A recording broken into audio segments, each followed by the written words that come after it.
Alright, this is part 3 to my top 100 favorite songs of all time. All time! Number 67. Oh shit. Yeah, Lupe Fiasco, Tilted. What else can you say about this song? This is a club banger. Lupe Fiasco's going off on it. This is the first song I heard with Lupe on it. It's one of the greatest songs of all time, man. And probably my favorite Lupe song. Period. It's just hard, man, dog. This made me like Lupe Fiasco. I was like, no matter what else he puts out, I'm gonna buy that album because of this song. But since Lupe's album wasn't bad, you know, it's off the chain. Man, what else can you say? Bravo 7, Need for Speed. Come on, son. Number 66, Slaughterhouse Fight Club.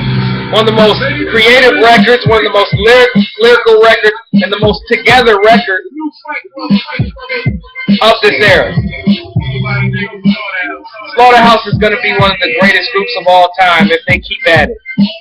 They need to build up their albums, though, and they need to stay together, which they will because they seem like they don't have a problem with each other at all. They're similar people, very cocky. They know they can rap. They feel like the industry has raped them too many times. So obviously they're gonna rape the rap game with hardcore lyrics. This track is produced by Primo. Came out about 2009, I believe. This record is just street punchline, East Coast type rap shit, hardcore gangster shit. Number 65, Juvenile. Ha! This record is one of the most creative records I've seen. I say creative a lot because of the vibe. This is the first song where you having a conversation with somebody and you put it in a song. How genius is that? No wonder why Juvenile sold 4 million copies with 400 Degrees. This album was explosive. Manny Fresh was the producer at Cash Money. This came out in '98 on one of the most underrated rap albums in hip-hop history. 400 Degrees. Shit was hard. Number 64, Mace, Feels So Good. Man, when this song came on in the 90s, niggas used to go crazy. Niggas still probably go crazy when they hear this shit. Because Mace, this is back to the shiny suits, waving the rollie all up in the video. You know what I'm saying? It doesn't matter, just as long as it was a fucking rollie. It didn't matter if it had diamonds in it. Mace would have them fucking shiny ass suits on, because the video sets be cold as fuck. You know, this record is catchy. Kelly Price singing the hook on it. You know, Puff doing the bridge. I mean, what more can you ask for in the 90s, man? Shit make you want to pop piss on a bitch head. Number 63, Ice Cube. It Was a Good Day. One of the most laid-back records. Ice Cube's most popular record. He can perform this and still get played because this record is boss. This shit's off the fucking chain. Yeah, yeah. You got to, man. Riding through the West Coast. Yo, 6'4". Yo, I swear to God, that food in that video looked good as fuck though. Them eggs look like they was slap mode. Number 62, Snoop Dogg with What's My Name Part 2. Timbaland on the beat, by the way. Oh man, this is one of them records that it was catchy. It would stay in your head all day. That video, this nigga was in a shoe partying. It was fucking hilarious.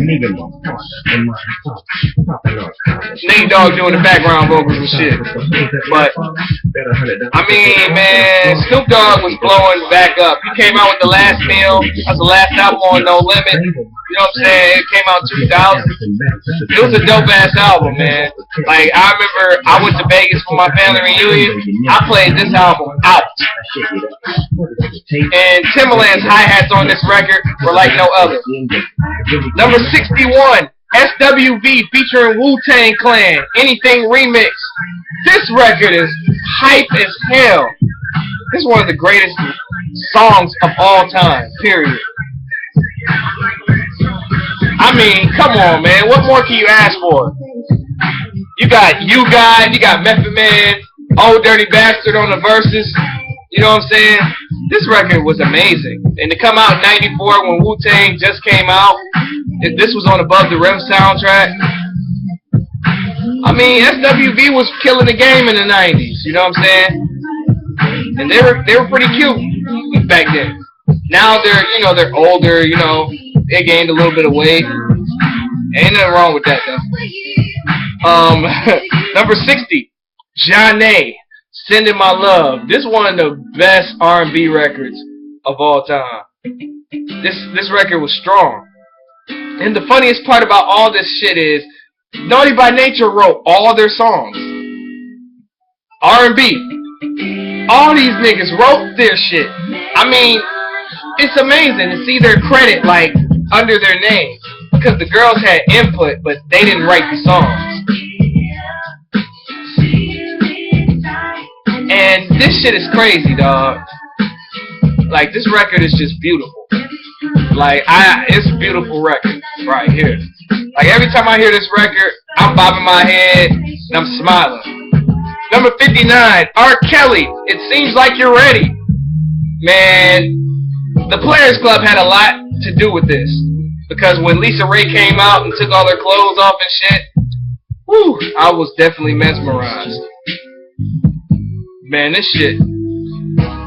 This was on 12 Play. This came out in 93. This shit was a good R&B record. Good record to fuck to. No, that kind of shit.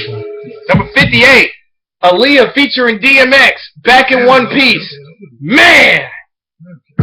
This was good versus evil on this record. Come on now, we all know Aaliyah wanted the raw, one of the real niggas. Aaliyah had the good girl image at the time, but this came out, this put her in with the bad guys of America. DMX, you know what I'm saying? He went off at the beginning of the song though. That's the city bitch, but a real bitch. Gotta see, do what I gotta do. Dog, boom, life. Woo, this record was big. This on that Romeo Must Die soundtrack, 2000. Man, oh man, oh man. It's nothing more you can say about this record. It leaves you speechless because you would have never thought that Aaliyah and DMX could do anything together. But it be like that sometimes. Next, number 57, Janet Jackson, Because of Love. Man, the beat had a lot to do with it because all of Janet's beats in the 90s were crazy. Like, all of these beats could have been in your hood movie. Like, this song, I think this should have been on Poetic Justice, the soundtrack.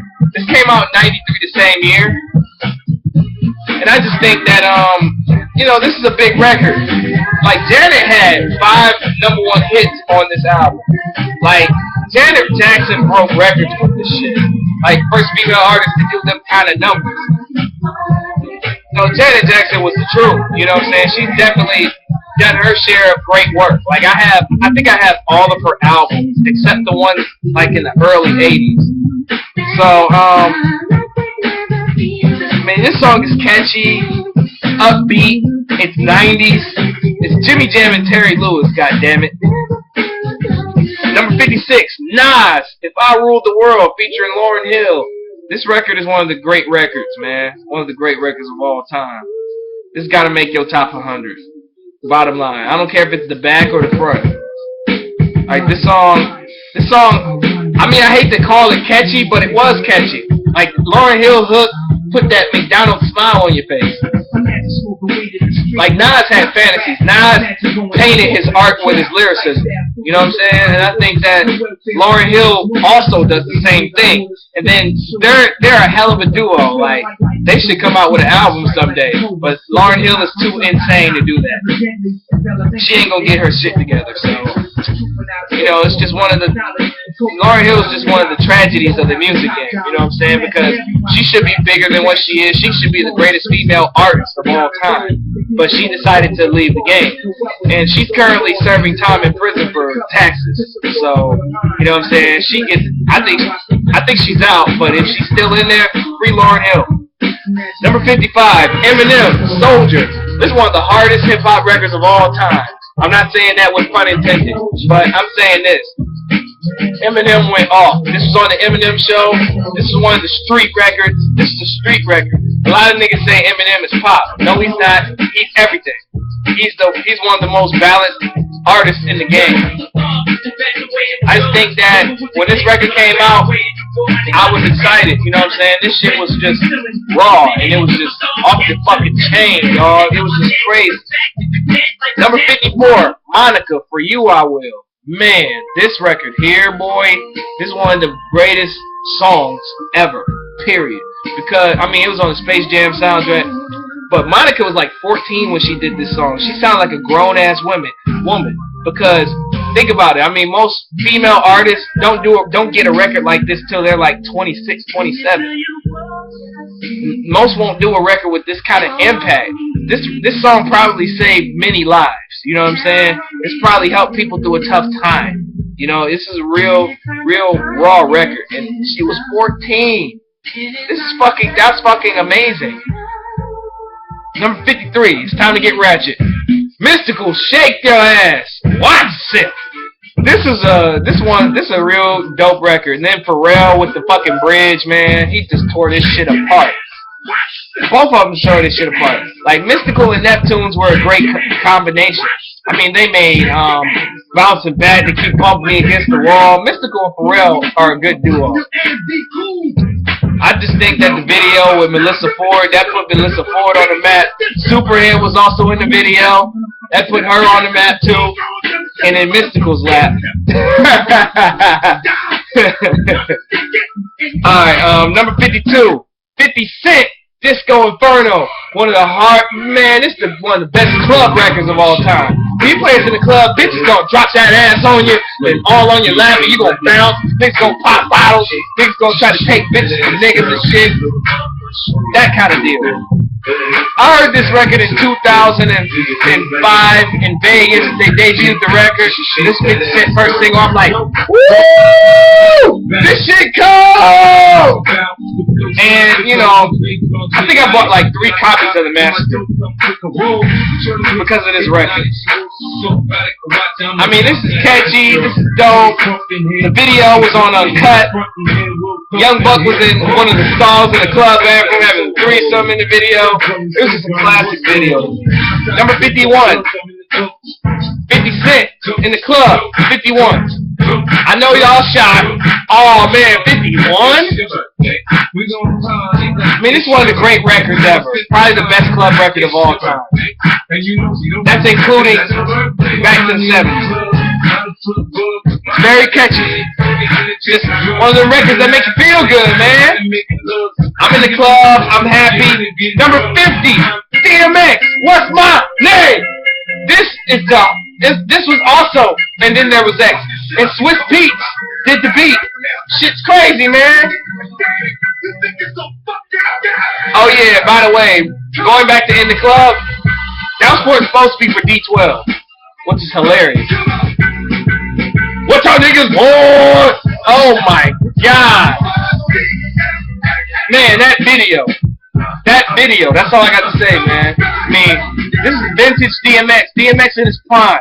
You know, hungry, mentally ready, on drugs. DMX, baby. 49, Busta Rhymes, Break Your Neck. This is one of the man, you gonna break your motherfucking neck, man, because you're gonna be dying your head so fucking hard. Busta Rhymes in the video with the ram, butting heads with the ram and shit. Classic. You can't get no classic than that. Dr. Dre on the beat. This is the most different Dr. Dre beat you'll ever hear. But then again, the real Slim Shady was the same way. But this was very different. This was silly. This was fun. Dr. Dre had the steamroller in the video. Doesn't get no better than that. 48, Lil' Kim featuring Lil' C's and Biggie, Crush on You. One of the great records of the 90s. Probably, you could say maybe top 10 90s songs. You could argue that. Because this is so catchy. I know you see me on the video. I know you heard me on the radio. But still won't give me no attention. Listening to what your girlfriend's mention. He a slut, he a hoe, he a freak. You know the rest. So, it's just a very classic record, you know what I'm saying? It's very dope. And Cameron wrote Lil' Kim's verses. This shit is fucking classic, though. You know what I'm saying? But I'm gonna stop it right here at 48, and we'll be right back.